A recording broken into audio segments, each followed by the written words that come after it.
আসসালামু আলাইকুম রহমতুল্লাহি ওয়া বারাকাতুহু। প্রিয় পরিণতি চ্যানেলের বন্ধুরা, আশা করি আল্লাহ পাকের অশেষ মেহেরবানিতে আপনারা সকলে ভালো আছেন। জুবাইর রাদিয়াল্লাহু আনহু বর্ণনা করেন যে যখন কুবরিশ বিজয় হওয়ার পর সেখানকার বাসিন্দাদের হুলস্থুল ও হাজারিতে ছেয়ে গেল, তখন একে অপরের সামনে এসে হায় হতাশ ও কান্নাকাটি করতে লাগলো।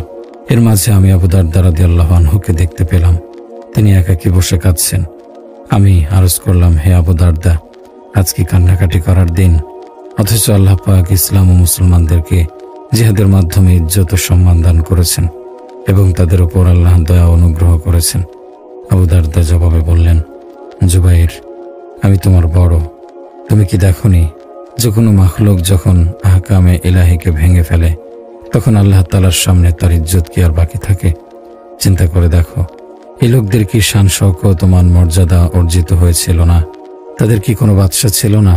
কিন্তু যখন তারা আহকামে ইলাহির নাফরমানি করেছে, অবাধ্যতা করেছে এবং আহকামে ইলাহিকে উপেক্ষা করেছে, তখন তাদের কি দুর্দশা ও দুর্গতি এটাই না হলো?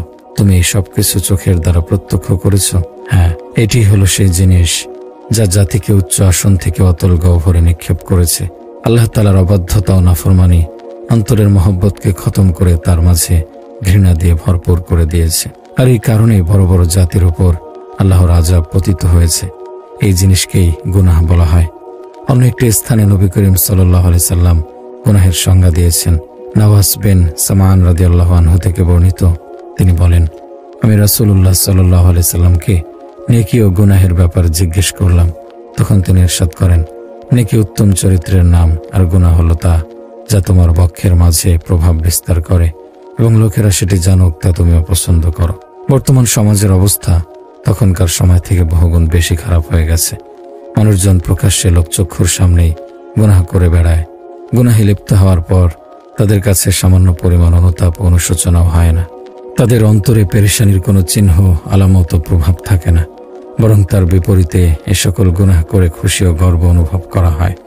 আর না তাদের এই ভয় থাকে যে লোক সমাজে বিষয়টি বা ব্যাপারটি জানাজানি হয়ে যাবে, বরং অত্যন্ত আনন্দের সাথে তার বর্ণনা অন্যান্য মানুষকে দেয়া হয়।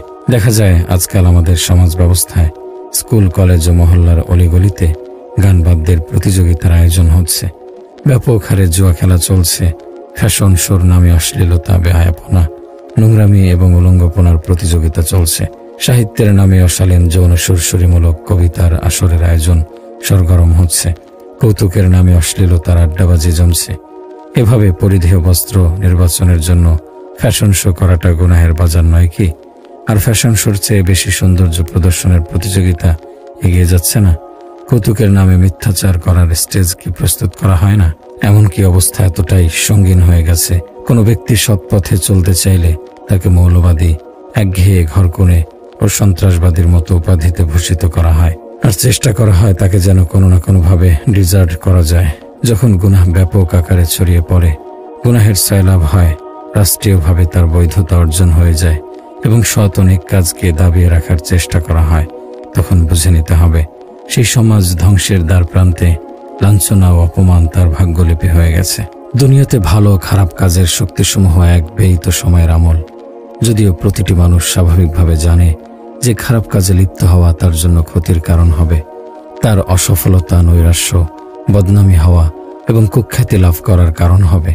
আর নেক কাজ তার জন্য সুনাম, সুখ্যাতি, কামিয়াবি, ইজ্জত, সম্মান এবং উভয় জাহানের উপকার ও কল্যাণের কারণ হবে।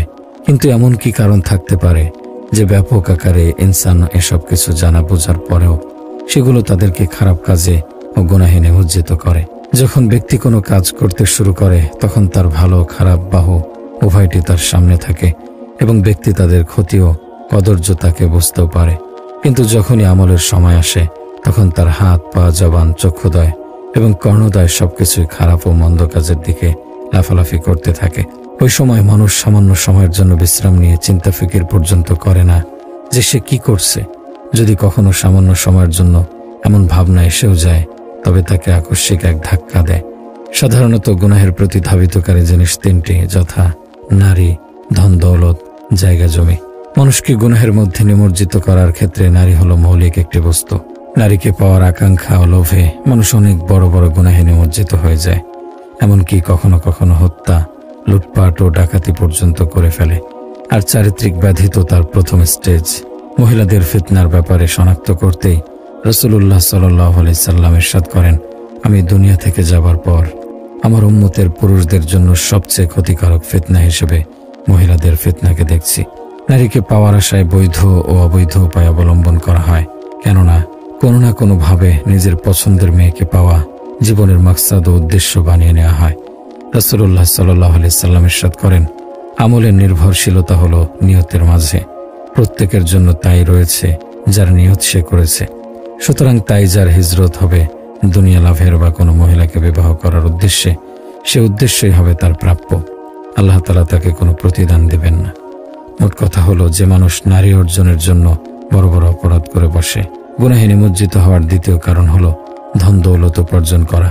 মানুষ বেশি থেকে বেশি ধন সম্পদ উপার্জন করে সম্পদশালী হওয়ার জন্য এমন সকল পথ পদ্ধতি ও কৌশল অবলম্বন করে যে কারণে সম্পদের দেবীকে নিজের করায়ত্ত করে নিতে পারে।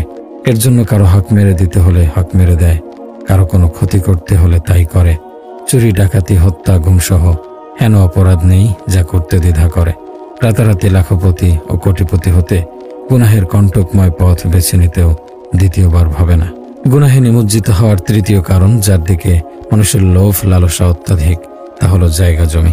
সারা দেশে যেসব আদালত রয়েছে, উকিলদের সারি, জজদের বিচারালয়, আদালত কাছারি প্রতিষ্ঠিত আছে এবং শুরু থেকে নিয়ে আজ অবধি এক নিয়ম মাফিক নিজাম চলে আসছে, এগুলোর শেষ কোথায়? এ হলো মানুষের কামনা বাসনা, জায়গা জমি ও ধন দৌলত, সোনারূপার চক্কর সৃষ্টি করার নিজাম। এই সকল বিচারালয়, আদালত সমূহ, উকিল, জজ, ব্যারিস্টার সকলেই জায়গা জমির ঝগড়া মেটাতে মেটাতে বৃদ্ধ হয়ে মারা যাচ্ছে এবং তার স্থানে নতুন নতুন জজ, ব্যারিস্টার আসছে। এক সময় তারাও বুড়ো হচ্ছে। এভাবেই জমি সংক্রান্ত মোকদ্দমা যারা নেয় তাদেরও একই অবস্থা। এরই ভিত্তিতে হত্যা হচ্ছে। কেন? এর কারণ হলো মানুষ সব সময় এই লালসায় থাকে যে বেশির থেকে বেশি জমিনের মালিক যেন সে হতে পারে, বেশির থেকে বেশি জমিনে তার কর্তৃত্ব যেন চলে, সে বিনা অংশীদারিত্বের ভিত্তিতে যেন মালিক হতে পারে। যদি তার কাছে 1 একর থাকে, এমত অবস্থায় তার যদি 50 একর মিলে যায়, তাহলে তো আরামায়েশের জিন্দেগি হয়ে যাবে। যদি 100 একর থাকে, তাহলে 1000 হওয়া চাই। এই লোভ লালসা ও লিপ্সাই বড় বড় অপরাধ ও গুনাহ সংঘটিত করায়। যেহেতু মানুষ এসব জিনিসের জন্য লালায়িত থাকে, কোনো না কোনোভাবে যদি এসব জিনিস তার কবজায় এসে যায়, তাহলে সে দুনিয়ার প্রভাবশালী, জাঁকজমকপূর্ণ, উচ্চ মর্যাদা সম্পন্ন একজন সমৃদ্ধ ব্যক্তিতে পরিণত হবে। তাই তো মক্কার কুফফাররা রাসূলুল্লাহ সাল্লাল্লাহু আলাইহি সাল্লামকে লোভ দেখিয়েছিল যে যদি সে মাল ও দৌলত চায়, তাহলে আমরা সকল ধন সম্পদ স্তূপাকারে তার পদতলে এনে জমা করব। আর যদি সে কোনো সুন্দরী ও লাবণ্যময়ী মহিলাকে চায়, তাহলে সেই মহিলার দিকে তিনি ইশারা করবেন, আমরা তার বন্ধনে দেওয়ার জন্য প্রস্তুত। আর যদি তিনি এই ভূমির বাদশাহী কামনা করেন, তাহলে আমরা তাকে নিজেদের বাদশাহ ও সর্দার মেনে নিলাম। কিন্তু শর্ত কি ছিল? শর্ত ছিল সে যেন আমাদের মাবুদ, আমাদের উপাস্য, আমাদের দেব দেবীকে কিছু না বলে এবং তাদেরকে মিথ্যা প্রতিপন্ন না করে। এমনটা যেন না বলে এসব দেবদেবী ও মূর্তিগুলো কিছুই করতে পারে না, আমাদেরকে গুনাহে লিপ্ত হতে যেন বাধা না দেয়। আমরা এই সকল শর্তাবলী ও দাবিগুলো মানার জন্য প্রস্তুত। কিন্তু দোজাহানের সর্দার কি বললেন? তিনি বললেন, হে কাফেররা, শুনে নাও, যদি তোমরা আমার ডান হাতে চাঁদ আর বাম হাতে সূর্য এনে দাও, তবু আমি আমার রবের তাওহীদ তথা একত্ববাদ বর্ণনা করা থেকে এক চুল পরিমাণ পিছপা হব না, কখনো তার প্রচার থেকে ফিরে যাব না। এগুলো তোমাদের খামখেয়ালি যে তোমরা এত সব লোভ লালসা দেখিয়ে আমাকে তাওহীদের বাণী প্রচার করা থেকে বিরত রাখতে চাও। এভাবেই তার সত্য ঘোষণা ছিল, আমি অন্যায় ও গুনাহের বিরুদ্ধে শেষ নিঃশ্বাস পর্যন্ত লড়াই করতে থাকব, এর পরিণাম যাই হোক না কেন। কোরআনের ভাষায় অন্যায় ও খারাপ কাজে লিপ্ত হওয়ার কিছু কারণ, খারাপ কাজে আকৃষ্টকারী কিছু কারণ কোরআনে কারিমাকে স্থানীয়ভাবেই শনাক্ত করেছে। আল্লাহ তাআলা বলেন, যুয়্যিনা লিন-নাসি হুব্বুশ শাহাওয়াতি মিনান নিসাই ওয়াল বানিনা ওয়াল কানাতিরিল মুকানতারাতি মিনাজ যাহাবি ওয়াল ফিদ্দাতি ওয়াল খাইলিল মুসাওওয়ামাতি ওয়াল আনআমি ওয়াল হারসিজ যালিকা মাতাউল হায়াতিদ দুনিয়া আল্লাহু ইনদাহু হুসনুল মাআব। মানবকুলকে মোহগ্রস্ত করেছে নারী, সন্তান সন্ততি, রাশিকৃত স্বর্ণ, রৌপ্য, চিহ্নিত অশ্ব, গবাদি পশুরাজি এবং ক্ষেত খামারের মতো আকর্ষণীয় বস্তু সামগ্রী। এসবই হচ্ছে পার্থিব জীবনের ভোগ্য বস্তু। আল্লাহর নিকটই হল উত্তম আশ্রয়।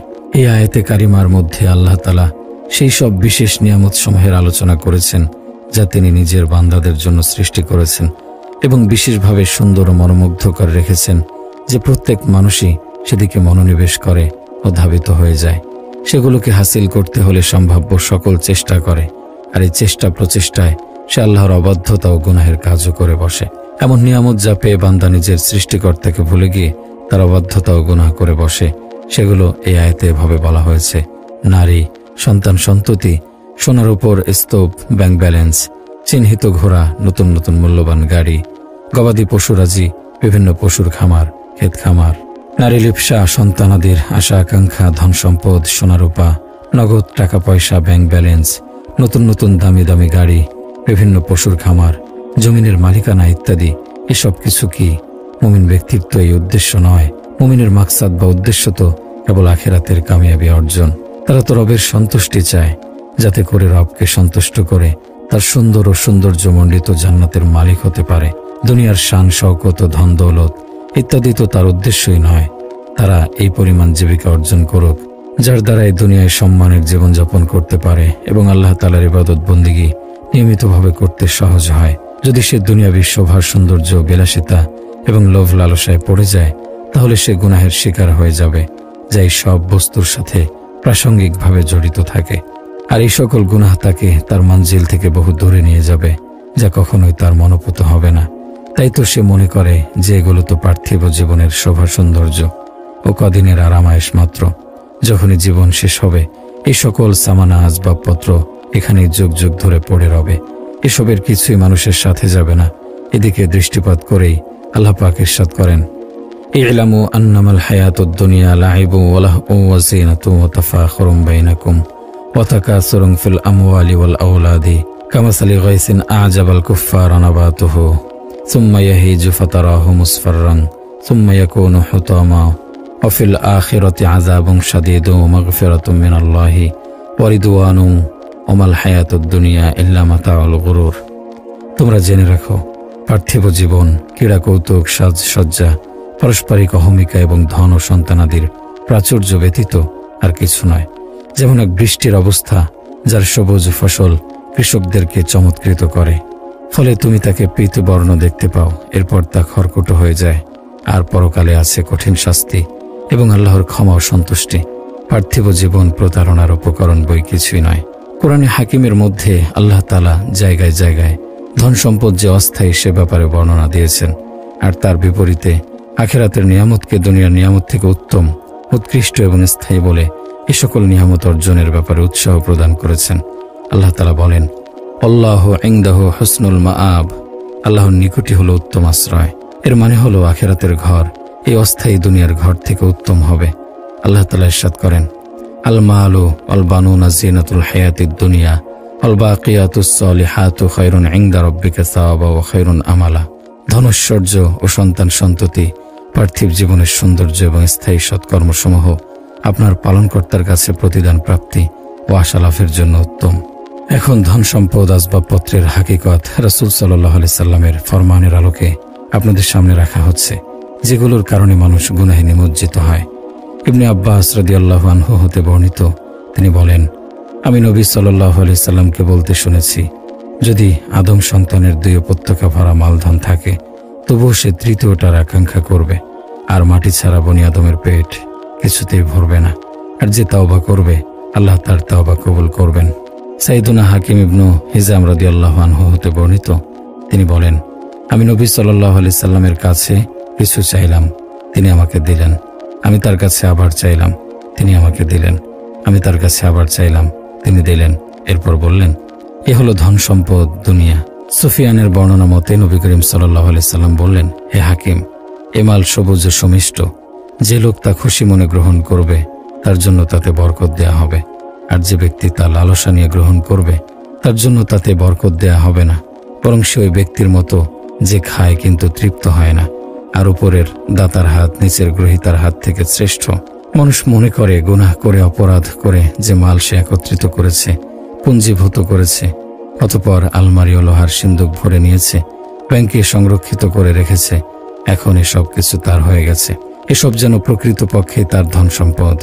আর অন্যরা যদি জায়েজ পদ্ধতিতে ধন সম্পদ উপার্জন করে জমা করে ব্যাংক ব্যালেন্স বানিয়ে রাখে, তাহলে তাকে রাসূলুল্লাহ সাল্লাল্লাহু আলাইহি সাল্লাম ওই ব্যক্তির মাল অর্পণ করে দেননি, বরং ইরশাদ করেছেন, তোমাদের মধ্যে কোনো ব্যক্তি নিজের সম্পদ হতে তার উত্তরাধিকারীর সম্পদকে অধিক প্রিয় মনে করে?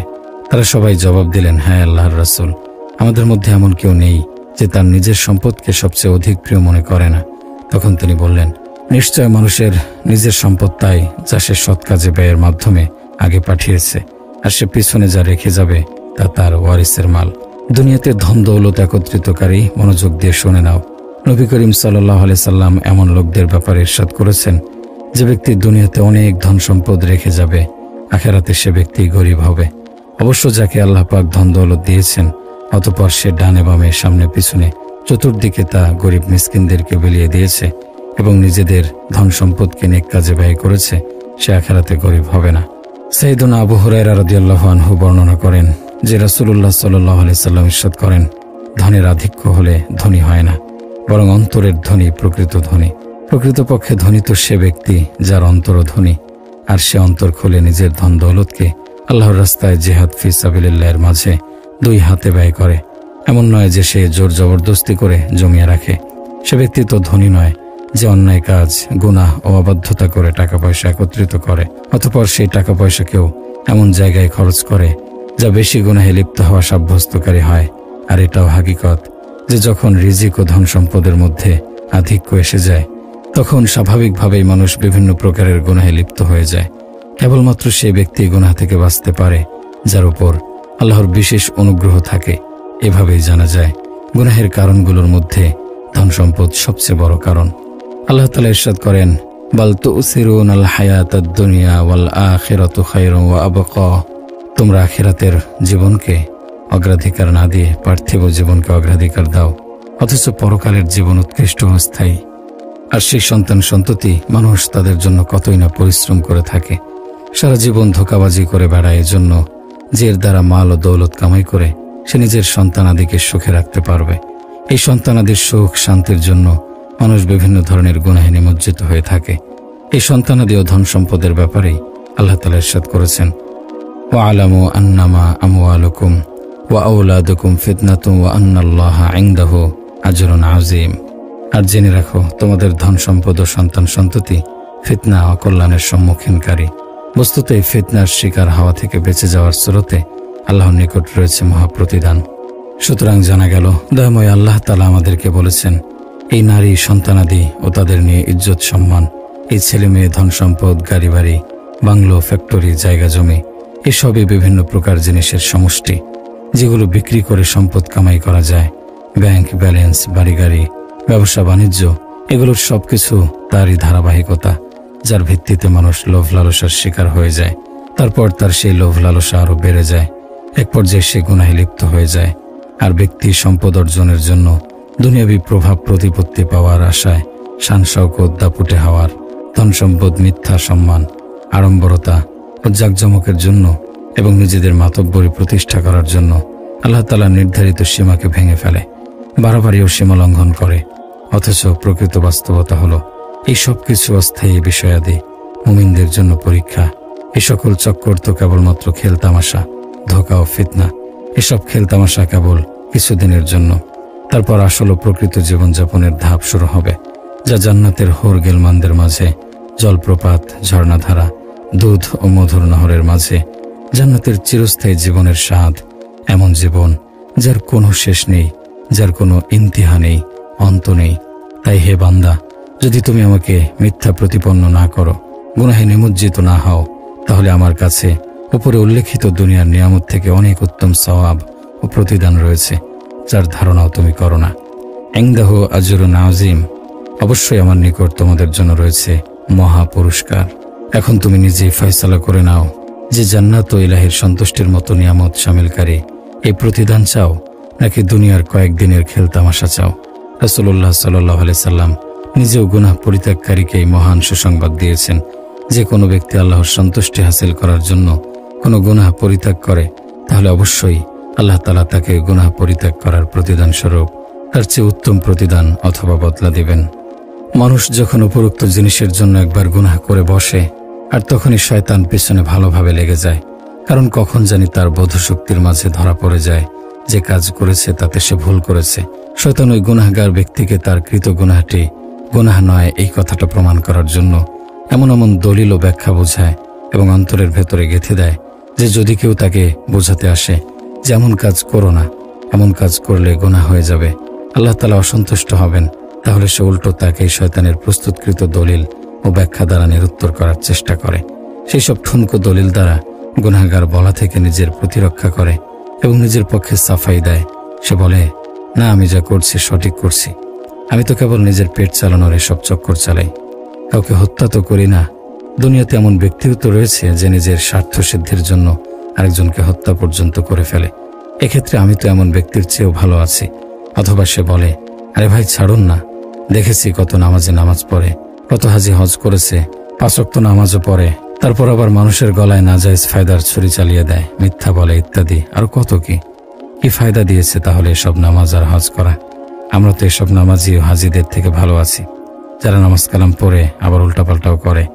এভাবেই শয়তান সব অপরাধী ও গুনাহগারকে গুনাহের মধ্যে দৃঢ় প্রতিষ্ঠিত রাখার জন্য এ ধরনের ঠুনকো দলিল দিয়ে বোঝায়, যাতে করে সে নিজের গুনাহকে শয়তানের বেকার ও কাঁচা দলিলের ভিত্তিতে জায়েজ মনে করে। গুনাহ করার ফলে যে উপকার হাসিল হয় তাকে নিজের বৈধ অধিকার মনে করে, অতঃপর সেই গুনাহের কাজে লেগে থাকে, গুনাহের রাস্তায় চলতে থাকে।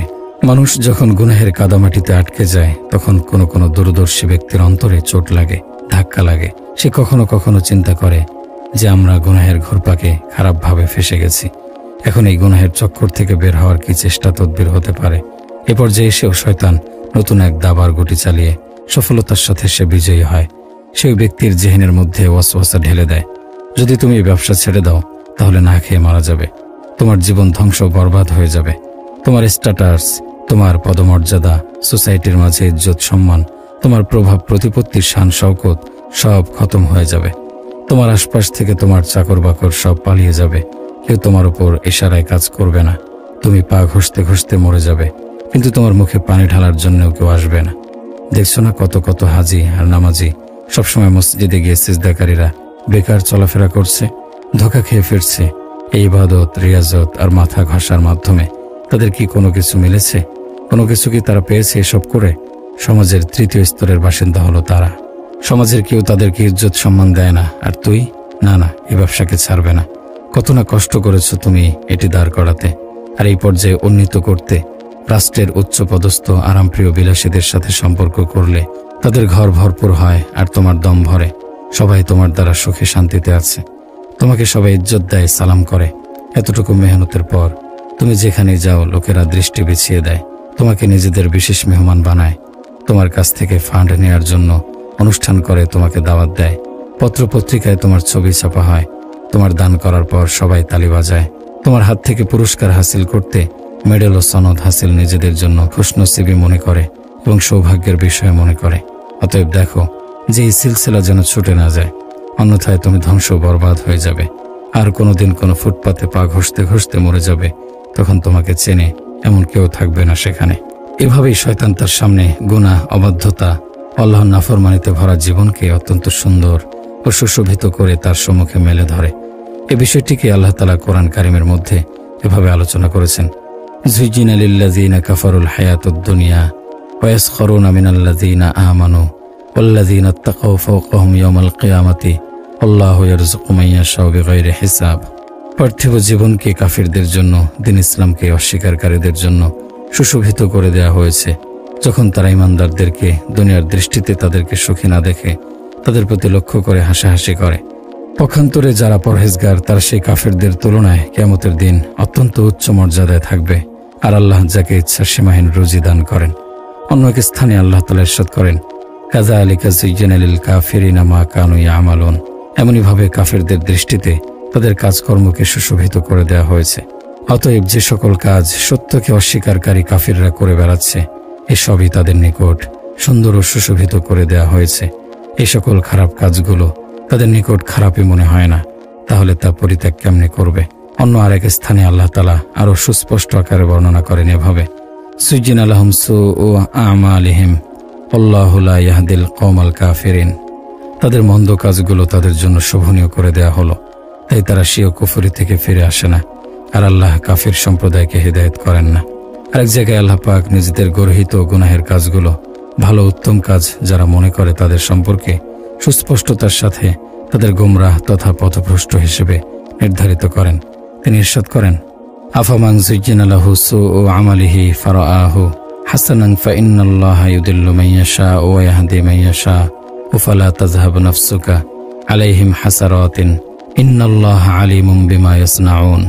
যাকে মন্দ কর্ম শোভনীয় করে দেখানো হয় সে তাকে উত্তম মনে করে, সে কি সমান যে মন্দকে মন্দ মনে করে? নিশ্চয় আল্লাহ যাকে ইচ্ছা পথভ্রষ্ট করেন এবং যাকে ইচ্ছা সৎপথ প্রদর্শন করেন। সুতরাং আপনি তাদের জন্য অনুতাপ করে নিজেকে ধ্বংস করবেন না। নিশ্চয়ই আল্লাহ জানেন তারা যা করে। গুনাহের অনেক বড় একটি কারণ হল নফসানি খায়েশাত তথা অন্তরের খারাপ প্রবৃত্তিকে পূর্ণ করা, বাস্তবায়ন করা। এর জন্য মানুষ চারিত্রিক অপরাধে জড়িত হয়ে পড়ে। বরং মিডিয়া যুদ্ধের এই দুনিয়ায় অধিকাংশ দিন থেকে বঞ্চিত, যারা দিন ধর্মের কোনো তোয়াক্কাই করে না, সেসব লোকেরাই এর পিছনে লেগে আছে। সাইয়েদুনা আবু হুরায়রা রাদিয়াল্লাহু আনহু বর্ণনা করেন, আল্লাহর রাসূল সাল্লাল্লাহু আলাইহি ওয়াসাল্লাম ইরশাদ করেন, দোজখের আবরণ হলো নফসের খারাপ প্রবৃত্তি, আর বেহেশতের আবরণ হলো সেসব বিষয় যেগুলোকে অন্তর খারাপ মনে করে। এমন কত গুনাহ হয়তো আছে যেগুলোতে লিপ্ত হওয়ার সময় আমরা নিতান্তই মামুলি ও তুচ্ছ মনে করি এবং অনিষ্ট মনে করি না, কি ক্ষতি হবে এর দ্বারা। কিন্তু রাসূল আরবি সাল্লাল্লাহু আলাইহি সাল্লাম ছোট থেকে ছোট তুচ্ছ গুনাহ থেকে বাঁচার জন্য আদেশ দিয়েছেন। সাইয়েদুনা আনাস রাদিয়াল্লাহু আনহু বর্ণনা করেন, তোমরা এমন সব কাজ করে থাকো যা তোমাদের দৃষ্টিতে চুল থেকেও চিকন, কিন্তু নবী সাল্লাল্লাহু আলাইহি সাল্লামের সময়ে আমরা এগুলোকে ধ্বংসকারী মনে করতাম। এটিও বাস্তবতা যে ব্যক্তি যখন গুনাহকে মামুলি মনে করে, তা থেকে বিরত থাকে না, তখন সে বড় বড় কবিরা গুনাহের সমুদ্রে নিমজ্জিত হয়ে যায়, যা তাকে জাহান্নামে নিক্ষেপ করে। জেনে রাখুন, যে ব্যক্তির বয়স 60 বৎসরে গিয়ে পৌঁছেছে আর সে গুনাহ থেকে পরহেজ করে না, তাহলে সে কিয়ামতের দিন আল্লাহর দরবারে নিরুত্তর হয়ে যাবে। ওই সময় তার কাছে কোনো ওজর আপত্তি গৃহীত হবে না, আর তার এই গুনাহই জাহান্নামে প্রবেশ করাবে। আবু হুরায়রা রাদিয়াল্লাহু আনহু থেকে বর্ণিত, নবী সাল্লাল্লাহু আলাইহি সাল্লাম বলেছেন, আল্লাহ যার আয়ু দীর্ঘ করেছেন, এমনকি যাকে 60 বছরে পৌঁছে দিয়েছেন, তার ওজর পেশ করার সুযোগ রাখেননি।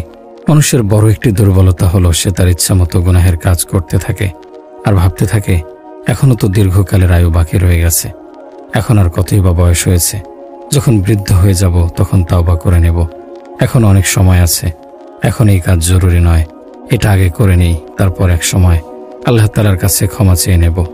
কেউ কেউ তো বলে, আপনারা মৌলবীরা তো মানুষদেরকে ভয় দেখাতে থাকেন, এমন কোনো বিষয় নেই যে আল্লাহ তাআলা ক্ষমা করবেন না, আল্লাহ অত্যন্ত ক্ষমাশীল দয়ালু।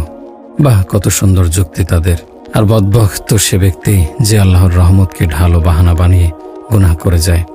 এমন ব্যক্তির বোঝা উচিত, জানা উচিত যে জাব্বার এবং কাহার আল্লাহ তাআলারই নাম। এভাবে একটি শিশু বাচ্চা সান্ত্বনা ও আশার বাণী শুনে শুনে 60 বছরের সেই বয়স পর্যন্ত পৌঁছে যায়, যাকে বলা হয় আরজালুল উমর, যে সময়ে আল্লাহ তাআলার পক্ষ থেকে তার আযাব থেকে বাঁচার এবং কোনো প্রকার ওজর খাই পেশ করার সকল দরজা বন্ধ হয়ে যায়, আর তার উপর হুজ্জত কায়েম হয়ে যায়। অথচ আল্লাহ পাক রব্বুল আলামিন এ ধরনের লোকের ব্যাপারে কোরআন মাজিদে ইরশাদ করেন, ওয়ালাইসাতিত তাওবাতু লিল্লাযীনা ইয়া'মালুনাস সাইয়্যাতি হাত্তা ইযা হাদারা আহাদাহুমুল মাউতু ক্বালা ইন্নী তুবতুল আনা ওয়ালাল্লাযীনা ইয়ামুতুনা ওয়া হুম কুফফারুন উলাইকা আ'তাদনা লাহুম আযাবান আলীমা। আর এমন লোকদের জন্য কোনো ক্ষমা নেই যারা মন্দ কাজ করতেই থাকে, এমনকি যখন তাদের কারো মাথার উপর মৃত্যু উপস্থিত হয় তখন বলতে থাকে, আমি এখন তাওবা করছি। যারা কুফরি অবস্থায় মৃত্যুবরণ করে, আমি তাদের জন্য যন্ত্রণাদায়ক শাস্তি প্রস্তুত করে রেখেছি। সুতরাং যারা পরবর্তীতে তওবা করে নেবে বলে পাপ কাজ করতেই থাকে, তাদের অবস্থা কি হতে পারে? তাদের ভাগ্যে কি তাওবা নসিব হবে? তবে যদি আল্লাহ দয়া পরবশ হয়ে তাওবা করার সুযোগ করে দেন, তাদের কথা ভিন্ন, কিন্তু অবস্থা তো বলে এমন লোকদের জন্য তাওবার দরজা বন্ধ হয়ে যায়। সুতরাং গুনাহে লিপ্ত ব্যক্তিরা এভাবে নিজের সাথে ও অন্যের সাথে ছলছাতুরি করে গুনাহ করে যেতে থাকে, খারাপ ও গর্হিত কাজ করে যেতে থাকে, আর মনে মনে ভাবে যা করছে ঠিকই করছে। অতঃপর গুনাহ করতে করতে তার অবস্থার এমন অবনতি হয় যে তার অন্তরই মরে যায়।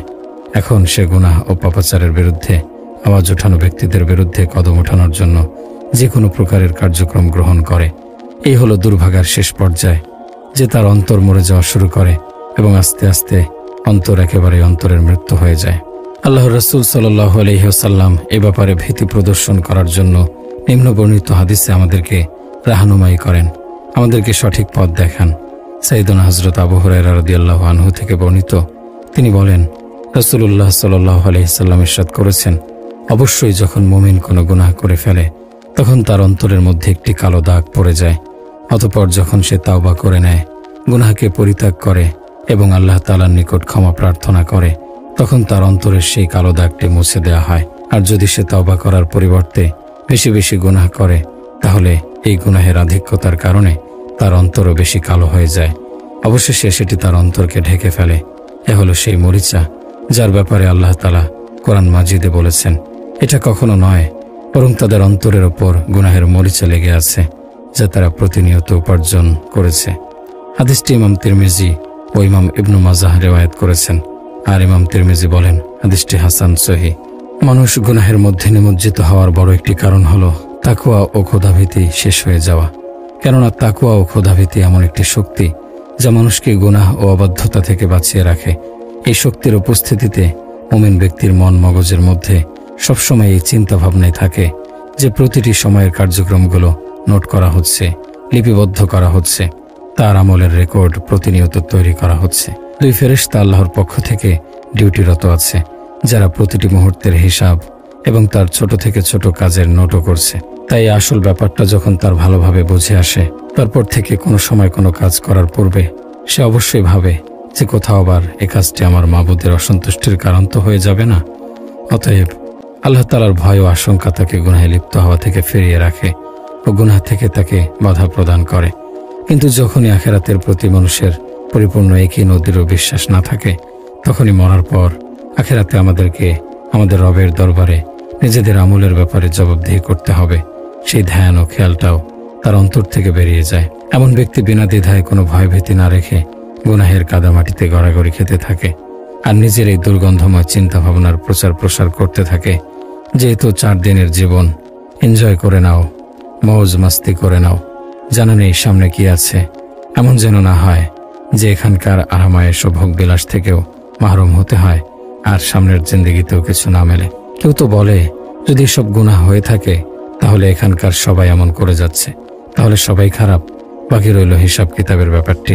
সুতরাং যখন হিসাব নিকাশের বিষয় সামনে আসবে তখন দেখা যাবে। আস্তাগফিরুল্লাহ। কতক জাহিল ও নাদান কিসিমের লোক এই দুনিয়ার খেল তামাশাকে জীবনের আসল মাকসাদ ধরে নিয়েছে। গুনাহকে তো গুনাহই মনে করছে না, ওয়াজ নসিহতেও হৃদয় বিগলিত হয় না, বরং বড় প্রতাপের সাথে বলে বেড়ায়, এই মজাদার জীবনের স্বাদ নাও, যা ইচ্ছে তাই করো, মনে যা আসে করতে থাকো, কেননা পরজগৎ বলে কিছু নেই। কেউ কি দেখেছে পরজগৎকে? এমন লোকও তো আছে যারা আল্লাহ তাআলাকে সামান্য পরিমাণ ভয় করে না। যদি কখনো তাদের মুখ থেকে বের হয়ে আসে তাওবা তাওবা, আল্লাহ মাফ করো, এমন লোকদের থেকে আল্লাহর কাছে পানাহ চাই, অথবা এমন কাজ কারবার থেকে পানাহ চাই, ইত্যাদি ইত্যাদি। কিন্তু এগুলো কেবল মুখের বুলি, মুসলিম হিসেবে মুখ ফসকে বেরিয়ে যায়। আর যদি তাদের এই মুখের কথাকে সত্য মনে ধরে নেওয়া হয়, তাহলে মানতেই হয় যে তাদের কাজকর্ম অবশ্যই আল্লাহ ভীতির বিপরীত রয়েছে।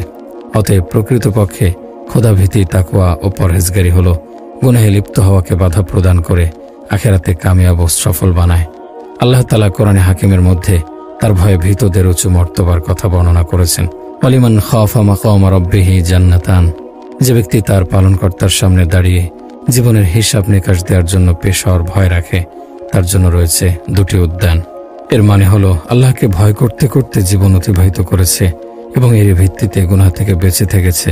কোরআনে হাকিমে অন্য এক জায়গায় আল্লাহ তাআলাকে ভয়কারীর ঠিকানা এভাবে শনাক্ত করেছে, ও আম্মা মান খাফা মাকাম রাব্বিহি ওয়া নাহান নাফসা আনিল হাওয়া ফাইন্নাল জান্নাতা হিয়াল মাওয়া। পক্ষান্তরে যে ব্যক্তি তার পালনকর্তার সামনে দণ্ডায়মান হওয়াকে ভয় করেছে এবং খেয়াল খুশি থেকে নিজেকে নিবৃত্ত রেখেছে, তার ঠিকানা হবে জান্নাত। এরা তো সেসব লোক যারা গুনাহ থেকে আঁচল বাঁচিয়ে নিজেদের কথা ও কাজের দ্বারা প্রমাণ করে যে তাদেরকে আল্লাহর কাছে একদিন জবাবদিহিতার কাঠগড়ায় দাঁড়াতে হবে। কিন্তু যারা তাদের কথা ও কাজের দ্বারা পরকালে জবাবদিহিতার বিষয়টি মিথ্যা প্রতিপন্ন করেছে, তাদের ভয়াবহ শাস্তির আলোচনা কোরআনে কারীম কয়েক জায়গায় করেছে। মহান আল্লাহ তাআলা বলেন, বাল কাযযাবু বিস-সাআতি ওয়া আ'তাদনা লিমান কাযযাবা বিস-সাআতি সাঈরা। বস্তুত তারা কিয়ামত অস্বীকার করে, আর যে কিয়ামতকে অস্বীকার করে আমি তার জন্য অগ্নি প্রস্তুত করেছি। বর্তমান যুগে যেহেতু প্রচার মাধ্যম ও মিডিয়া জগতের উপর ইহুদি খ্রিস্টানদের প্রভাব, তারা মুসলিম দেশগুলোতে এমন এমন অশ্লীলতা ও ইসলামের শত্রুতা, আকিদা, বিশ্বাসের মধ্যে দ্বিধা সংশয় সৃষ্টিকারী প্রোগ্রাম প্রচার করছে, যা মুসলিম গোত্রগুলোকে তাহজিব তামাদ্দুনের সাথে সাথে ইসলামকেও ঘৃণার পাত্র বানিয়ে দিচ্ছে। বিপথগামী হওয়া, বিভিন্ন অন্যায় অপরাধে জড়িত হওয়া, লজ্জা শরম না থাকা, লুণ্ঠন, হত্যাকাণ্ড ইত্যাদি এমন সব মারাত্মক গুনাহ ও অপরাধের কারণ হলো এই সকল প্রচার মাধ্যম, media, television, dish, VCR, cable connection, internet, সংবাদপত্র, ম্যাগাজিন ইত্যাদি। এই কারণে নিজেদের সন্তান সন্ততিকে গুনাহের সাগরে নিক্ষেপকারী ও লজ্জা শরমের হত্যাকারী এই সকল মাধ্যম থেকে দূরে রাখা উচিত। কারণ আল্লাহ তাআলা কোরআনে কারিমের মধ্যে ইরশাদ করেন, ইয়া আইয়ুহাল্লাযীনা আমানু কু আনফুসাকুম ওয়া আহলিকুম নারা। মুমিনগণ, তোমরা নিজেদেরকে এবং তোমাদের পরিবার পরিজনকে জাহান্নামের আগুন থেকে রক্ষা করো। আর এমন যেন না হয় গুনাহে প্ররোচনাকারী এই সব মাধ্যমগুলো ঘরে রেখে ঘরের শোভা বানায়, যা লজ্জা শরমকে শেষ করে দেয়। আর এই লজ্জা শরমের ব্যাপারে রাসূল আরবি নবী মুহাম্মদ সাল্লাল্লাহু আলাইহি সাল্লাম ইরশাদ করেছেন, যখন তোমার কাছ থেকে লজ্জা শরম খতম হয়ে যায় তখন যা মনে চায় করতে থাকো। এই অর্থের রিওয়ায়াত সহিহ বুখারীতেও আছে। তিনি ইরশাদ করেন, যখন তুমি লজ্জা শরম না করো তাহলে যা মনে চায় তাই করতে থাকো। অর্থাৎ তোমার জন্য এখন আল্লাহ তাআলার মজবুত পাকড়াওটা বাকি রয়েছে। সুতরাং জানা গেল, লজ্জা শরমের মাদ্দা শেষ হয়ে গেলে শয়তান মানুষের অন্তরের মধ্যে যে তীর ধনুক চালায়, অর্থাৎ ওয়াসওয়াসা দেয়, তাই করতে থাকে। আর এভাবে গ্রামে গঞ্জে শহরে বন্দরে গুনাহ বৃদ্ধি পেতে থাকে। গুনাহে লিপ্ত হওয়ার কারণগুলোর মধ্য থেকে বড় সামাজিক কারণ হলো খারাপ আড্ডা, অনুষ্ঠান ও পথভ্রষ্ট সোসাইটিও। একটি প্রবাদ প্রচলিত আছে, যেমন বৈঠক তেমন সহবত। মানুষ যেমন লোকের সাথে ওঠা বসা করে সে তেমনই হয়ে যায়। যেই মজলিস বা অনুষ্ঠানে তার আসা যাওয়া থাকে, ওই অনুষ্ঠানের রং তার মাঝে অবশ্যই পতিত হয়। তাই মানুষের জন্য আবশ্যক হলো নিজেদের সাথী ও বন্ধু চিন্তা ভাবনা করে এবং ভালোভাবে পরখ করে নির্বাচন করা। কেননা ব্যক্তি যে ধরনের অভ্যাস ও বৈশিষ্ট্যের অধিকারী হয়, অন্য কেউ সেই সব অভ্যাস ও বৈশিষ্ট্যের অধিকারী বানিয়ে দেয়। যদি সে বদ স্বভাবের হয়, যেমন চোর, ডাকাত, ছিনতাইকারী, নেশাখোর, অশ্লীল ভিডিও, ফিল্ম ইত্যাদি দেখে অভ্যস্ত থাকে, তাহলে তার সাথে উপবেশনকারীদের মাঝেও সেই সব খারাপ স্বভাবগুলোর আমদানি করবে। এ কারণে রহমতে আলম রাসূল আরবি সাল্লাল্লাহু আলাইহি সাল্লাম ইরশাদ করেন, সৎসঙ্গী ও অসৎসঙ্গীর উদাহরণ হলো কস্তুরী বহনকারী আতরওয়ালা ও হাপরে ফুৎকারকারী কামারের ন্যায়। কস্তুরী বহনকারী আতরওয়ালা হয়তো তোমাকে কিছু দান করবে, অথবা তার কাছ থেকে তুমি কিছু খরিদ করবে, অথবা তার কাছ থেকে সুবাস লাভ করবে।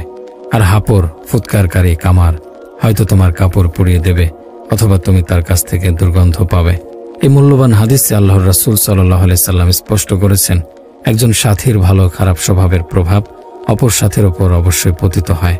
তাই তিনি সৎসঙ্গীকে আতর বিক্রেতার সাথে সাদৃশ্য দিয়েছেন। কেননা যখন সে তার কাছে গিয়ে বসবে, তিন বিষয়ের মধ্য হতে কোনো এক বিষয় অবশ্যই তার অর্জিত হবে। হয়তো তোমাকে আতর উপহার দেবে, অথবা সে তার কাছ থেকে মূল্য দিয়ে ক্রয় করে নেবে, কিংবা কমপক্ষে তুমি তার নিকট থেকে আতরের ঘ্রাণ নিতে পারবে, যার প্রভাব তোমার হৃদয়, শরীর এবং তোমার কাপড়ের মাঝে ফুটে উঠবে। সৎসঙ্গী থাকলে এভাবেই তার কাছ থেকে উপকার লাভ করবে, আর তার সাথে ওঠা বসা করলে অবশ্যই তোমার উপকার লাভ হবে। আর তিনি অসৎসঙ্গীর দৃষ্টান্ত দিয়েছেন হাপরে ফুৎকারকারী কামারের সাথে। হয়তো সে তার আগুন থেকে ফুলকে উড়িয়ে তোমার কাপড় পুড়িয়ে দেবে, না হয় কমপক্ষে এর থেকে বিষাদময় এক দুর্গন্ধ তুমি পাবে, অথবা তার প্রভাব তোমার কাপড় বা শরীরে লাগবে।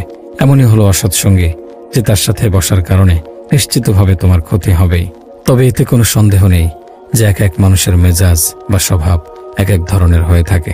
কিছু আছে ভালো কাজের বার্তাবাহক হওয়ার কারণে নেক কাজ ও উত্তম কাজের দিকে পথ প্রদর্শন করে, আর কিছু আছে খারাপ কাজে অভ্যস্ত হওয়ার কারণে অসৎ কাজ ও গর্হিত কাজের দিকে পথ প্রদর্শন করে। যেমন নবী সাল্লাল্লাহু আলাইহি সাল্লামের হাদিসের মাঝে বর্ণিত হয়েছে, সাইয়েদুনা হযরত আনাস ইবনে মালিক রাদিয়াল্লাহু আনহু থেকে বর্ণিত, তিনি বলেন, আল্লাহর রাসূল সাল্লাল্লাহু আলাইহি ওয়াসাল্লাম ইরশাদ করেছেন, নিশ্চয় অনেক লোক এমন আছে যারা কল্যাণের চাবিকাঠি এবং অকল্যাণের দ্বার রুদ্ধকারী।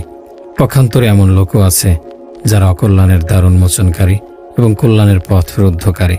সেই লোকের জন্য সুসংবাদ, যার দুহাতে আল্লাহ কল্যাণের চাবি রেখেছেন, এবং সেই লোকের জন্য ধ্বংস, যার দুহাতে আল্লাহ অকল্যাণের চাবি রেখেছেন। গুনাহে পতিত হওয়ার আরো অনেক কারণ আছে, যেগুলো মানুষকে গুনাহের কাদায় ফাঁসিয়ে দেয়। কিন্তু প্রকৃতপক্ষে শিরক হলো সবচেয়ে বড় গুনাহ।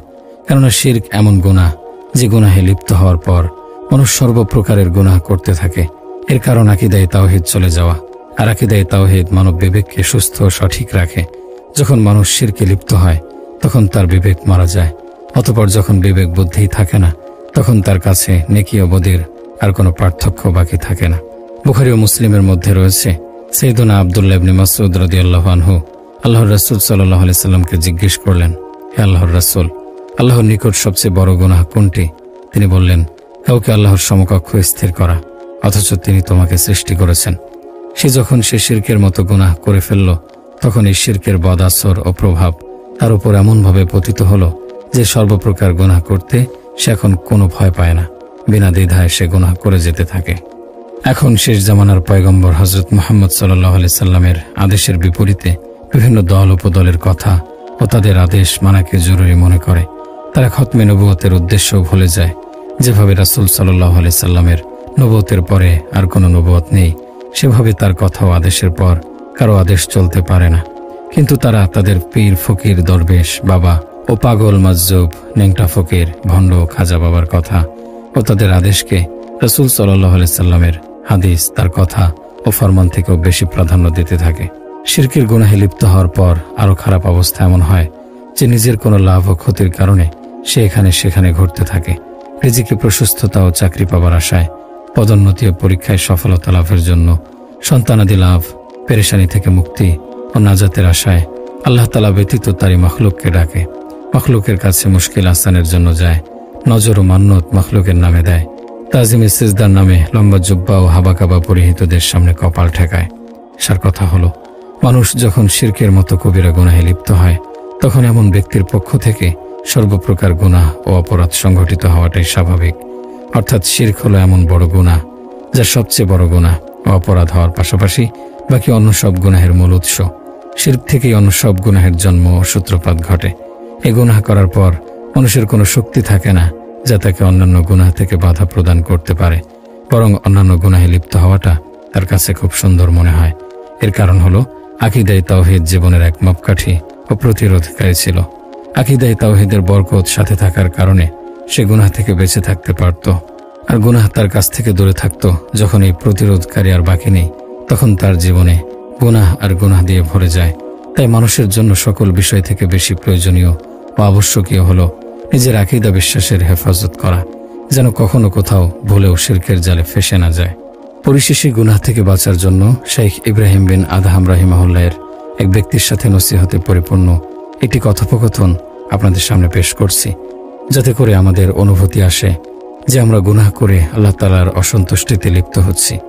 এক ব্যক্তি ইব্রাহিম বিন আদহামের খেদমতে হাজির হয়ে তার কাছে আরজ করতে লাগলো, অপরিচিত ব্যক্তি, হে ইব্রাহিম বিন আদহাম, আমি অনেক গুনাহ করেছি।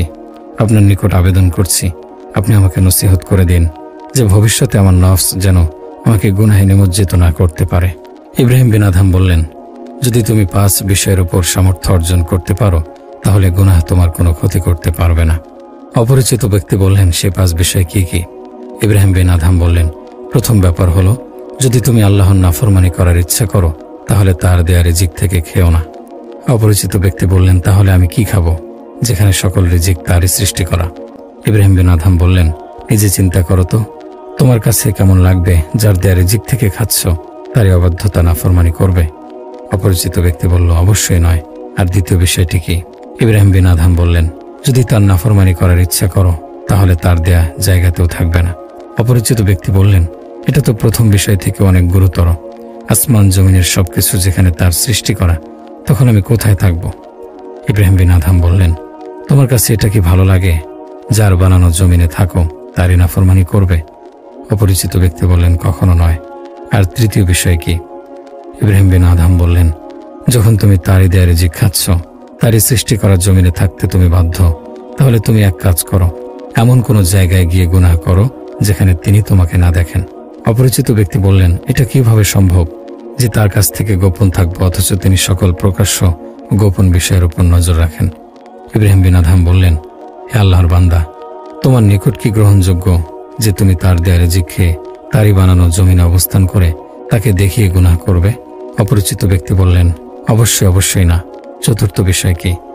ইব্রাহিম বিন আদহাম বললেন, যখন মালাকুল মউত তোমার জান কবজ করার জন্য আসবে, তখন তুমি তাকে বলবে, আমাকে এতটুকু সময় দাও যে আমি তওবা করে কিছু নেক কাজ করে নেব।